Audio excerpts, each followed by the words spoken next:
Ricardo Rey, sabemos, es un experimento de Fernando Pessoa que trató de hacer una poesía clasicista con sus formas cerradas y ese temple tradicional antimoderno que vemos en su trabajo. Dentro del proyecto de Heterónimos de Pessoa, se puede decir que cada uno de ellos es una poética y el resto, la parte biográfica, la parte psicológica, son los elementos de ficción que Pessoa sabe trabajar muy bien para involucrar a estos heterónimos. Entre ellos, lo que hace Ricardo Reis es, por un lado, escribir una poesía que podríamos llamar una poesía de la medida, y por el otro lado, el discurso neopagano encarnado, que es la concepción del mundo que Ricardo Reis recibe de Alberto Caeiro y que otros heterónimos como Antonio Mora van a desarrollar. Dentro del contexto de la obra, podemos pensar en los años 20 del siglo XX, donde aparece la revelación literaria más importante de Pessoa, que es, por supuesto, Alberto Caeiro y también Ricardo Reis. Sin embargo, pues ahí tenemos algunas cosas interesantes porque Pessoa había mantenido en secreto a este heterónimo y desde ese lugar se creó una mirada distinta.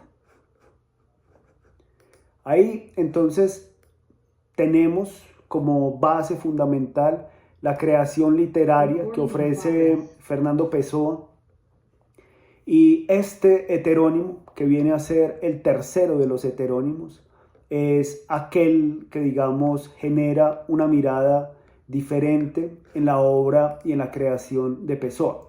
El contexto es el de estos años en los que Pessoa viene ya desarrollándolos desde 1914, sabemos, pero que de alguna manera está esperando el momento indicado para que surjan estos heterónimos.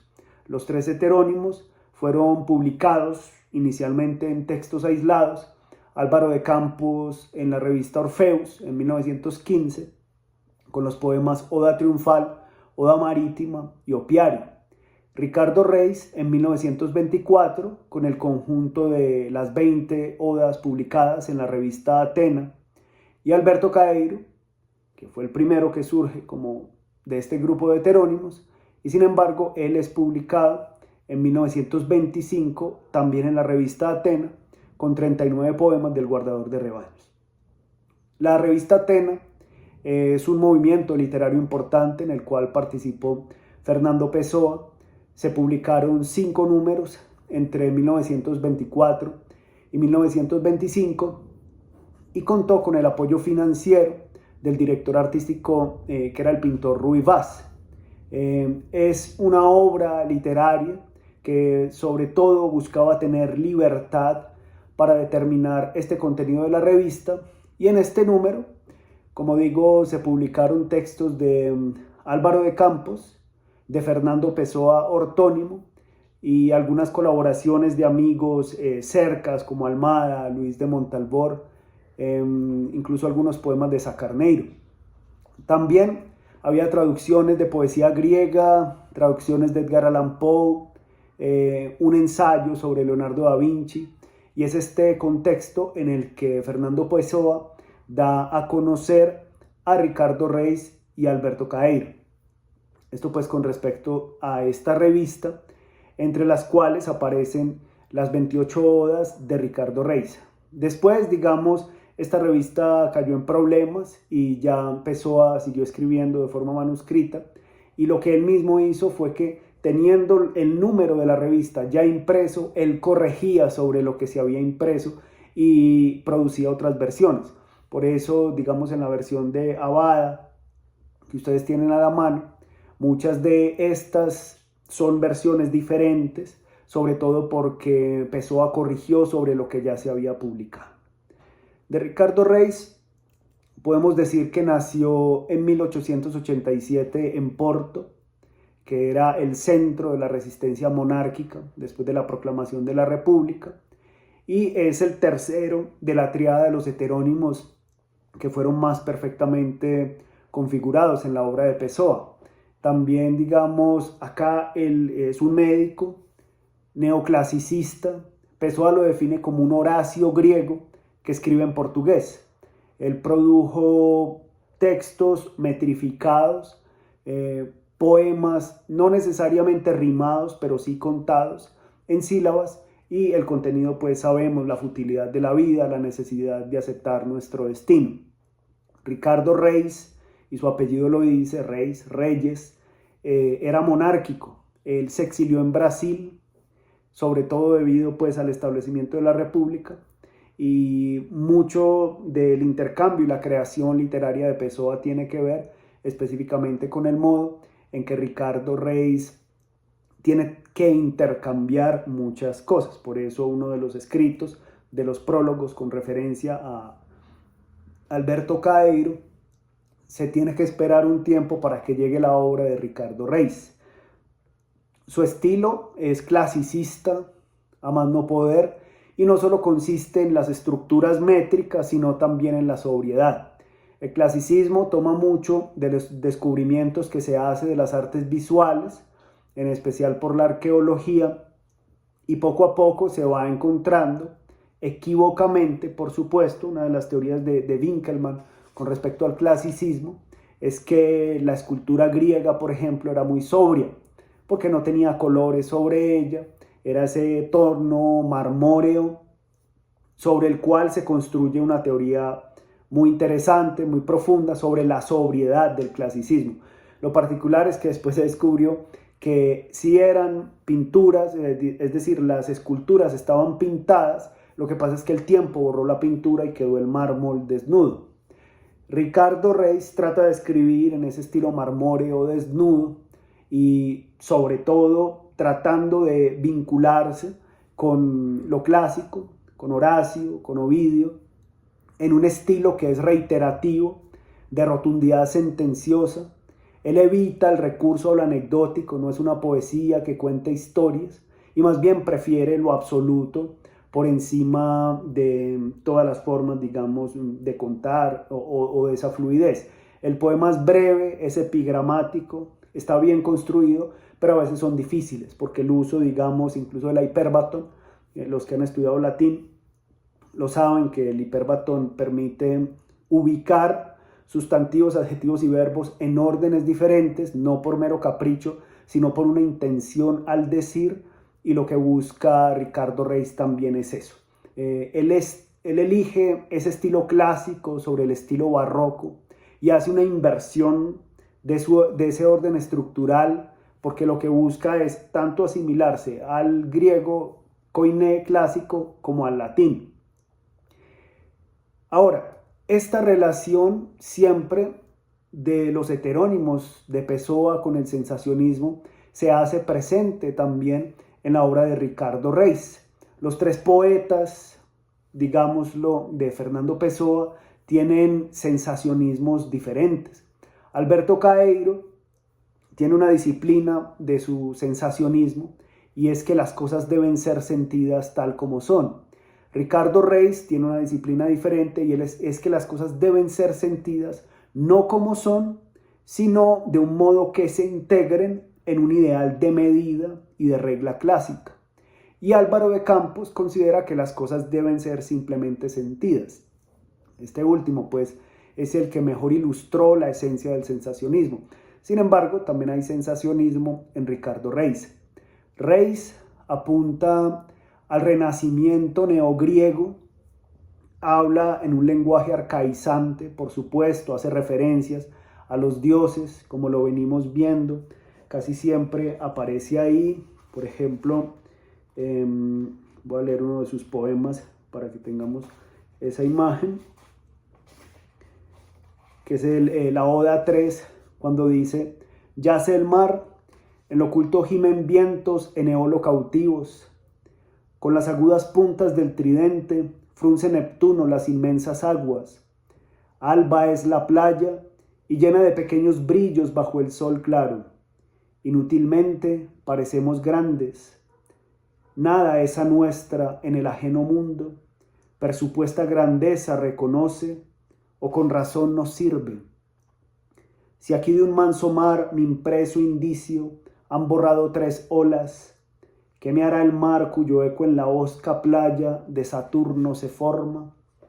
Si ustedes ven las referencias a los dioses, Eolo, Neptuno, Saturno, la construcción literaria, similar al Hipérbaton, ¿qué me hará el mar cuyo eco en la hosca playa de Saturno se forma?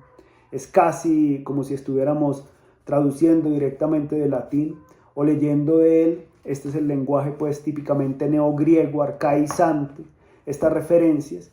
Y hay una relación que puede ser muy fuerte con la doctrina que presenta Fernando Pessoa en El regreso de los dioses, y es la de este renovado paganismo que gira y gravita en torno a la frase de Alberto Caeiro: la naturaleza es partes sin un todo.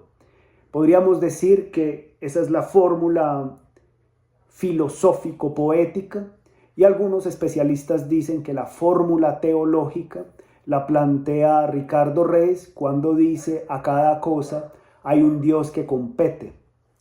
Los heterónimos, como digo, vivieron una existencia secreta durante una década, y es cuando en los años 20 se revela la obra de Caeiro. La intención de Pessoa era suscitar, como hemos dicho, un renacimiento cultural en Portugal por medio de esta militancia vanguardista, y lo hizo a través de revistas. Sin embargo, las revistas no funcionaron, se quebraron.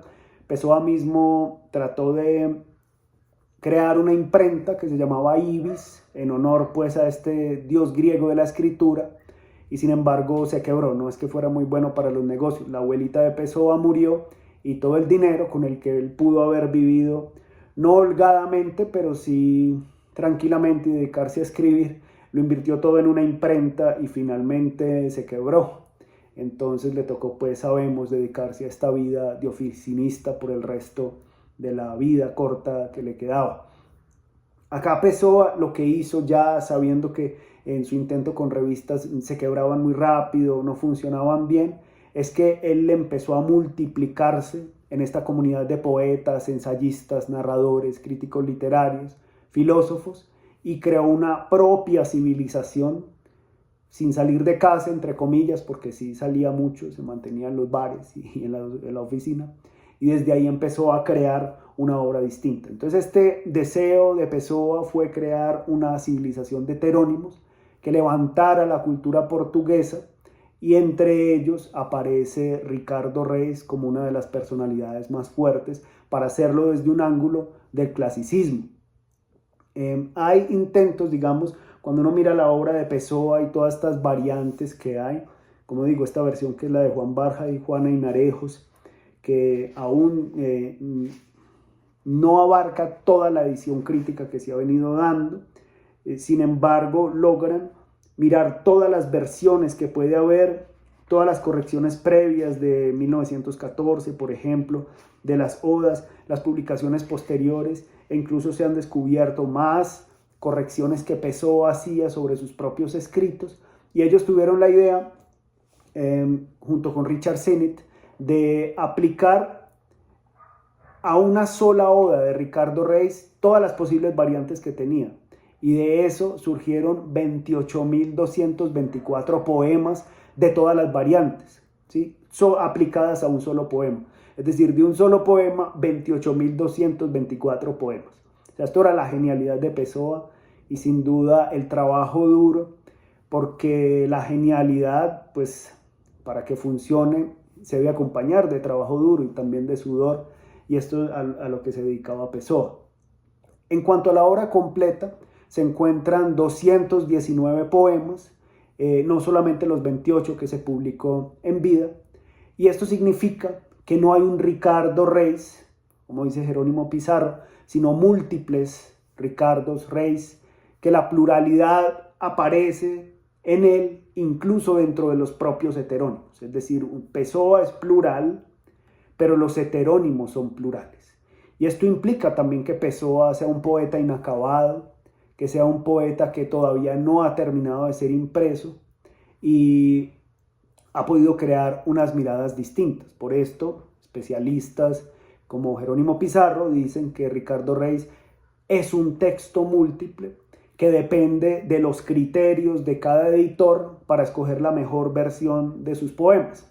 Y como digo, y quiero insistir en esto, ni siquiera lo que ya se publicó en Pessoa se podía pensar como textos acabados, porque aún publicados él volvía y los corregía.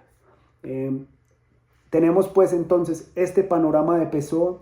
También quisiera que habláramos rápidamente, para después ahondar en la relación que hay entre Ricardo Reis y el paganismo, porque el paganismo está presente en la obra de Pessoa como una forma de distanciarse del cristianismo, y lo que él busca es reivindicar el paganismo.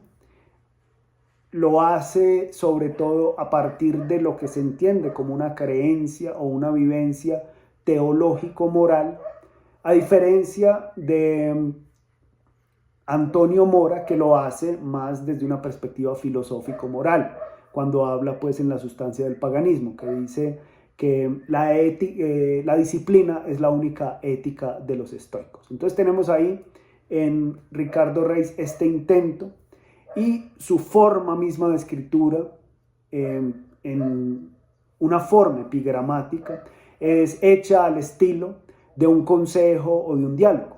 Los dioses paganos tienen un protagonismo importante acá, y son los que ofrecen a Ricardo Reis una ambientación que se entrelazan con elementos de la naturaleza y se confunden casi con ella en una posibilidad de calma y cercanía.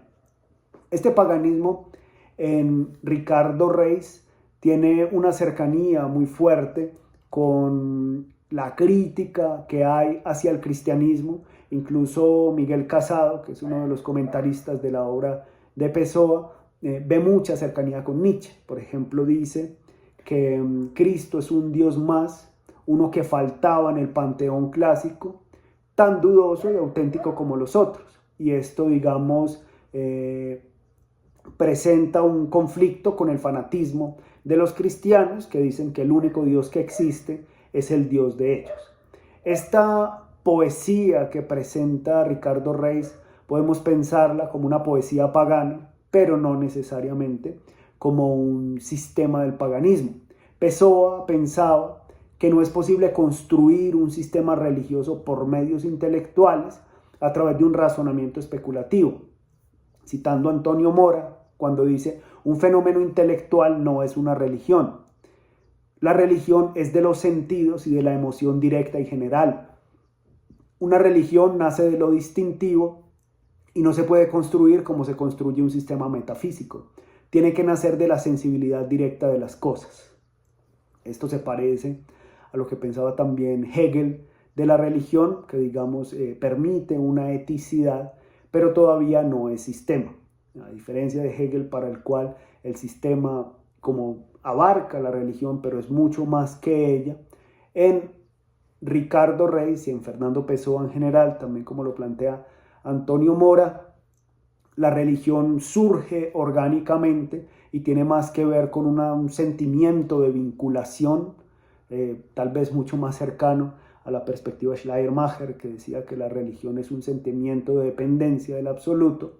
Acá hay una vinculación de todas las cosas, o una relación de todas las cosas que no necesariamente participan de la unidad. Pessoa a lo largo de su vida estuvo interesado en promover el paganismo, pero después se orientó hacia el hermetismo esotérico, afirmando los poemas esotéricos como parte fundamental de la construcción de su obra. Incluso los firmaba ya con su propio nombre. Ahora, si miramos este momento en Pessoa, que es ya cuando aparece Mensaje, es que él siempre buscó una alternativa a lo cristiano, y al final de su vida, digamos, fue una vida corta, entonces no sabemos si hubiera sido otras versiones pudieran haber aparecido. Lo que a él sí le interesaba era crear otras maneras de entender lo espiritual, lo religioso, y si en una época defendió con fuerza el paganismo y este paganismo neoclásico, en otros momentos lo que hace es reinterpretar a través de símbolos las formas propias del cristianismo. El paganismo, ya hemos venido hablando de él, pero quisiera insistir en esto. Antonio Mora lo define en El regreso de los dioses cuando dice: el paganismo es sencillamente la concepción del universo que establece, por encima de todo, la existencia de un destino implacable y abstracto al que los hombres y los dioses están igualmente sujetos. Entonces, concepción del universo. En alemán pues se ha usado mucho esa palabra Weltanschauung, aunque a muchos no les gusta porque es una concepción que defendieron los nazis. Se usa más Weltsicht, que es como mirada de mundo, y lo digo pues porque a veces nos encariñamos con palabras que ya en los lugares se miran de otra manera, pero esta Weltsicht, cómo ver el mundo, permite relacionarse con todas las cosas de manera diferente. O sea, la sensibilidad por el mundo es distinta una de otra. Hace poco estaba viendo un documental sobre Confucio, que están dando en Prime, si les interesa verlo, y es muy llamativo porque dice: la filosofía de Confucio es una filosofía de vinculación con la familia y con los ancestros. En China, la gente hasta hoy no se piensa individual, sino que se piensa vinculada a una tradición, vinculada a una familia y vinculada a unos ancestros. Eso es tanto filosofía como religión. Eso es una forma de sentir el mundo, muy distinta, digamos, del individualismo europeo, donde ya la gente no se siente vinculada, sino que está pensando en el desarrollo de su propio proyecto de vida, sin ni siquiera sentirse conectada con los otros. Digamos, esto también es una caricatura porque hay muchas variables en la forma en que se mira. Entonces, lo que ofrece Ricardo Reis, lo que propone o reflexiona Antonio Mora, lo que brota en Alberto Caeiro como paganismo, es una manera también de sentirse vinculado y relacionado con el mundo. Entonces, Ricardo Reis hace una lectura religiosa pagana que tiene consecuencias existenciales, sobre todo entendiendo que la vida como forma está cerrada y no hay más que lo que hay. Es decir, no cabe buscar ni un más allá, ni cabe buscar tampoco algo distinto a lo que la vida misma nos da. Entonces no hay espacio para una posible trascendencia de la vida y resulta, digamos, que lo que existe es una dictadura del absurdo o del lugar hacia donde vamos todos, y cualquier invención de la voluntad por tratar de contradecirlo no lleva a ninguna parte.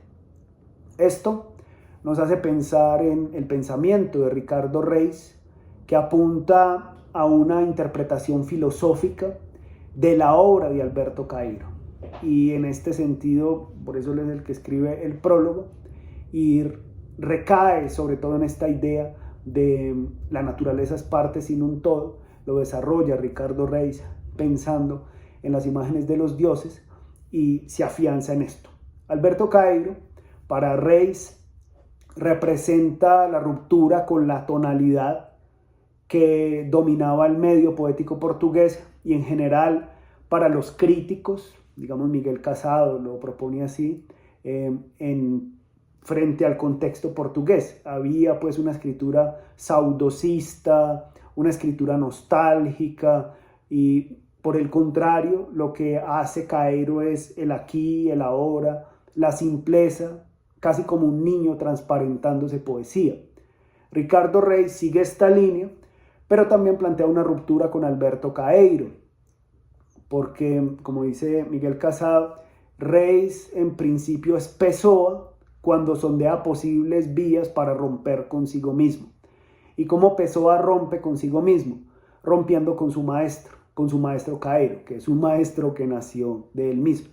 Esto lo hace mediante la recuperación de las formas clásicas, porque si ustedes ven, la obra de Alberto Caeiro es una ruptura con las formas, es una escritura fluida, es una creación pensada desde la libertad, tanto del escribir como del pensar, como del sentir, como del vivir, y entonces para romper con él, Pessoa hace que Ricardo Reis escriba en una escritura medida.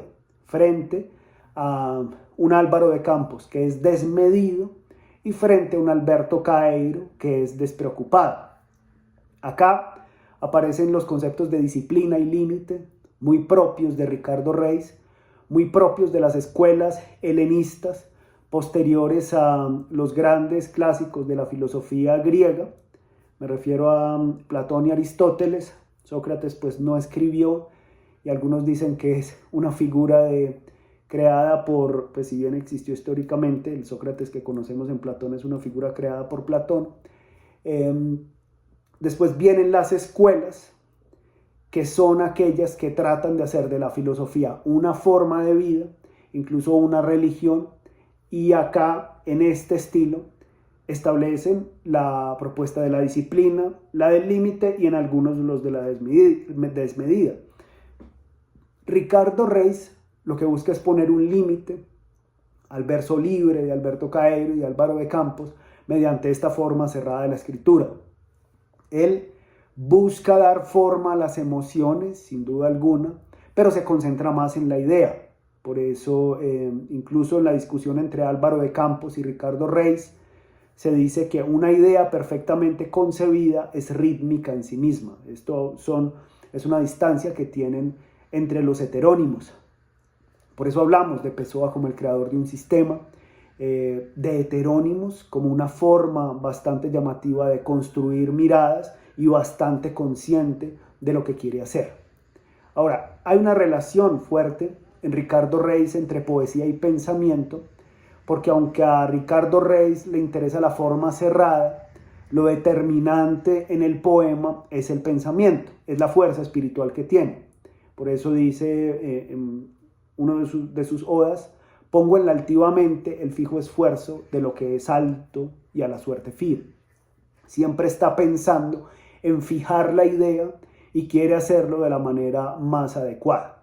Su escritura, como decimos, es una escritura de consejo, es una escritura al estilo de Séneca en sus cartas a Lucilio, y este consejo es dejar que la vida sea lo que es, aceptar lo que venga, porque los dioses, aunque hay un destino, ellos nunca revelan el destino. Entonces no está tanto en saber cuándo me voy a morir, sino en saber cómo voy a vivir de cara a una seguridad, que es la única seguridad, y es aquella de que me voy a morir.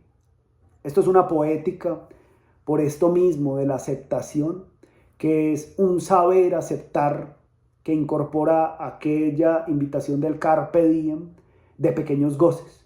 O sea, aceptar que se vive cada día, aceptar que se muere mientras se vive, pero gozar de eso pequeño y en esa medida, en una medida de lo que se puede gozar sin desbordarse. Por eso algunos especialistas y lectores de Fernando Pessoa y de Ricardo Reis, como es el caso del profesor Carlos Vázquez, dicen que lo que hay en Ricardo Reis es una mezcla de un epicúreo y un estoico. Así, lo que hace es excluir el deseo, las ambiciones, la duración, todos los absolutos, y aceptar como el principio básico de la vida.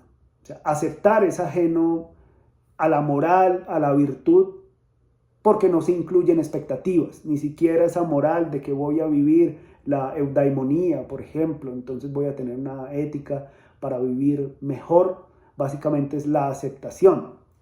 Uno de los poemas más largos de Ricardo Reis es el de los jugadores de ajedrez, si lo han leído.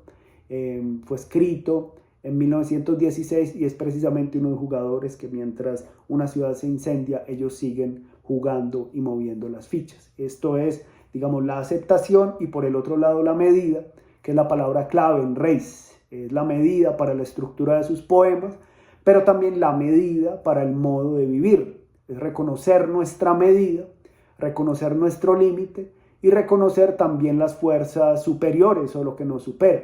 Por esto no hay ni ideales ni proyectos, sino más bien aceptación y adaptación.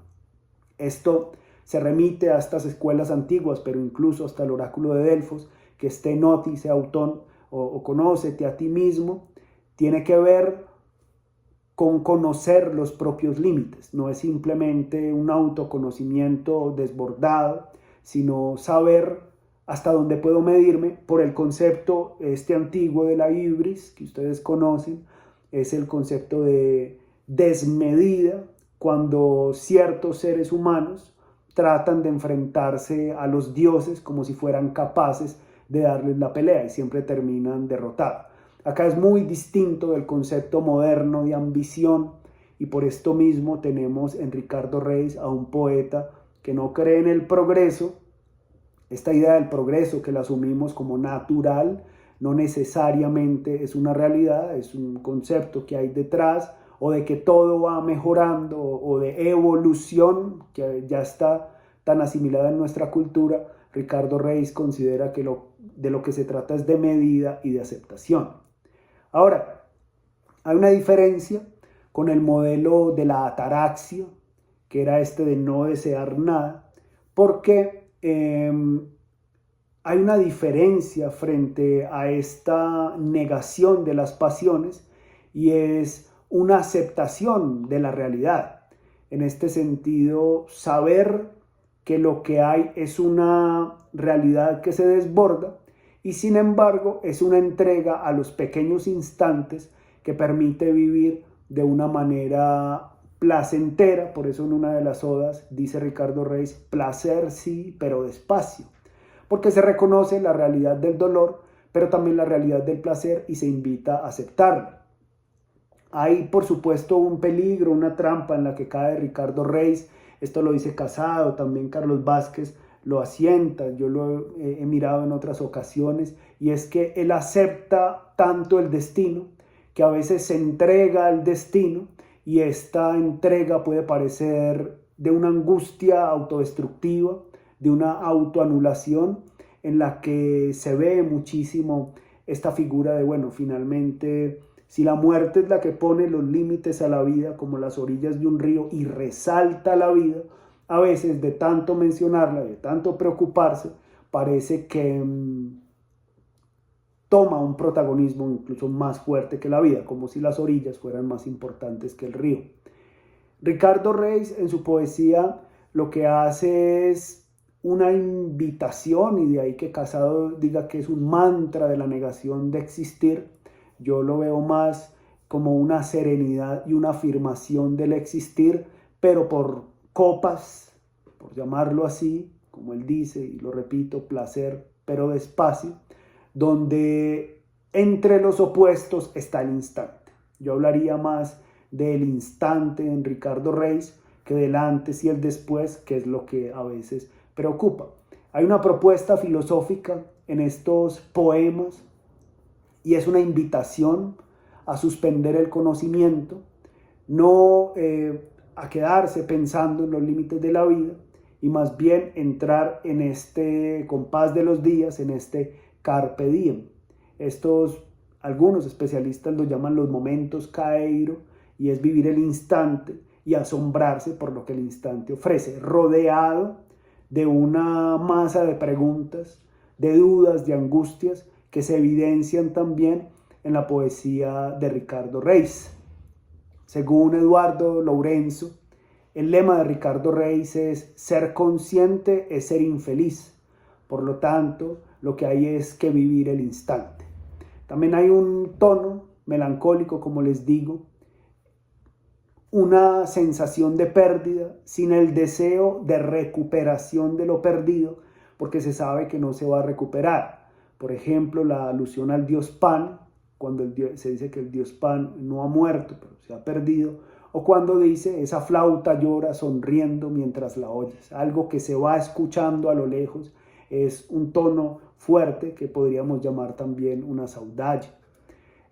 Los heterónimos están pensando en el concepto de algo que preocupa a Pessoa como ser humano y a la mayoría de nosotros como seres humanos, que es el tema de la muerte, de lo que habla Heidegger, muchas veces el ser ante la muerte, que a veces se ha traducido mal ese ser para la muerte, como si fuera gente, motivos expiatorios que fueran a matarlos, y de ahí, bueno, han surgido teorías como la de Víctor Farías, que dice que toda la filosofía de Heidegger está hecha para que maten judíos y cosas por el estilo, lo cual me parece muy, muy desacertado, aunque pues él sí tuvo ciertos errores, sobre todo en el partido al cual apoyó durante mucho tiempo, pero ese ser es más bien ser hacia la muerte, porque el ser humano se vuelca a su propia muerte y es el único animal que está pensando o que sabe que va a morir. Por lo tanto, digamos, también hay una preocupación por esto. Lo que pasa es que lo aborda desde lugares distintos. Por ejemplo,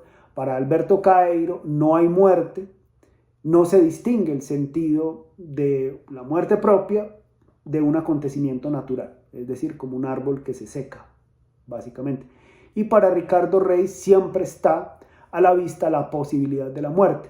Esto condiciona esa actitud estoica de él, lo dice José Gil, y sobre todo porque hace que no haya tanta tranquilidad frente a la muerte como la hay en Séneca, en sus cartas a Lucilio, alguna herencia que tiene del epicureísmo también, cuando se dice la muerte no debe preocuparnos, porque mientras ella no esté, nosotros estamos, y cuando ella llegue, pues nosotros no estamos. A Ricardo Rey sí le preocupa mucho y siempre se está preguntando por el sentido de ella. Y está también el problema de la falta de sentido, y es que la construcción del paganismo y de la moral estoica en Ricardo Rey se vacía en el problema del destino y en la angustia que produce, que se vuelve casi una obsesión para él. Es decir, cómo conocer que se vive, cómo conocer que se muere y hacia dónde se orienta la vida dentro de este autoconocimiento bordeado por unos límites siempre. Lo cual, si no tuviéramos esos límites, ahí sí podría afirmarse con toda plenitud uno de sus versos donde él dice: no consienten los dioses sino vida.